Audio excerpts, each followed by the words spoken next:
Hey YouTubers, it's Becca here, and this is my first real YouTube video. I know I did like the introduction and all that, but that doesn't count. This is my first real video, and all my videos are going to be primarily based on dogs, training and all of that stuff. You guys can ask me questions anytime. Hold on, let's put the camera down. Okay. So the first topic that I'm going to ever talk about is how to teach a puppy to be a show star. And what I mean really is how to teach your dog to be a show dog.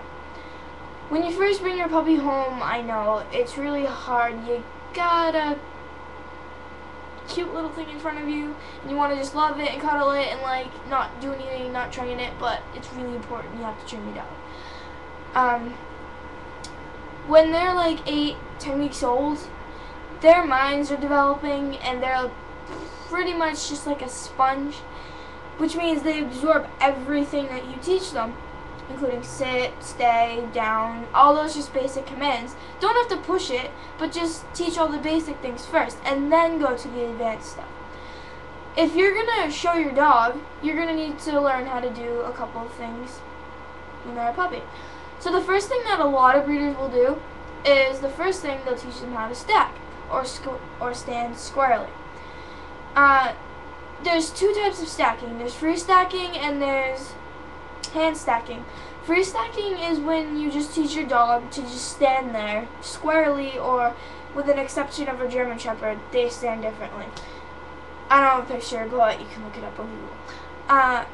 Anyways, so, and then the hand stacking is when you use your hands and just place the feet in their correct place. What a lot of breeders do, or people who do show dogs, is when they're training them to do this, they put them up top on like higher levels stuff, so the dog learns to trust the people. Because if the dog moves on its own and it like falls, it's their own fault.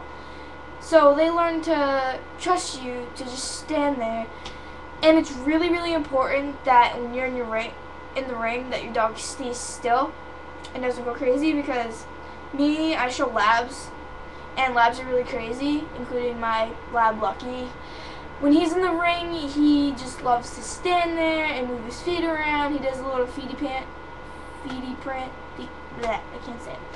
And then he like wags his tail like crazy, but that's just a lab. So, but I mean, really, when the judge is going over him, he really has to stand still. And he loves people too, so he wants to jump all over them. I know a couple dogs that have done that, and it's not good. It's really not good to do that. I've actually seen a dog legit run into a judge before. It wasn't pretty. But the judge just left it off, which was good. Anyway, so yeah, stacking. That's important. The other thing also that you can work on is gaiting your dog. Every dog has a specific gait, but the most common gait is trotting. You really have to find where your dog is really comfortable running and what looks good. Except with German Shepherds. With German Shepherds, you have to run with them. Trust me. It's fun, but it's a lot of work. I know somebody who has to wear a knee brace because they show like German Shepherds every weekend and their knee just like wears out. Which is pretty actually funny, but a little bit. Anyways. But yeah, if your dog breaks its gait in the ring, you might be done for. And there's also little toy breeds when they sidewind, which means they're going straight and all of a sudden they go slant. I know a dog that was about to win and then he sidewind. He was actually a pug. His name was Dermot. The judges didn't pick him, but thankfully the next day he won. Anyways, so yeah, gating. It's also important to really socialize your dog, because when you go in the ring, you're going to be with a ton of other dogs. And you don't want your dog to go crazy and like jump all over the other dogs, because that just would not be good, and it's happened to me before. And so it doesn't get aggressive and bite like the judge and stuff, because if the dog bites the judge, they excuse you. The only dog breed that is allowed to bite the judge, and I don't know why, is the Kerry Blue Terrier, which is really weird. I don't think any dog should be allowed to bite the judge. It's just weird. Like, even if your dog just like raises his lips at the judge, they can still dismiss you. And what else? Train your puppy. A key thing.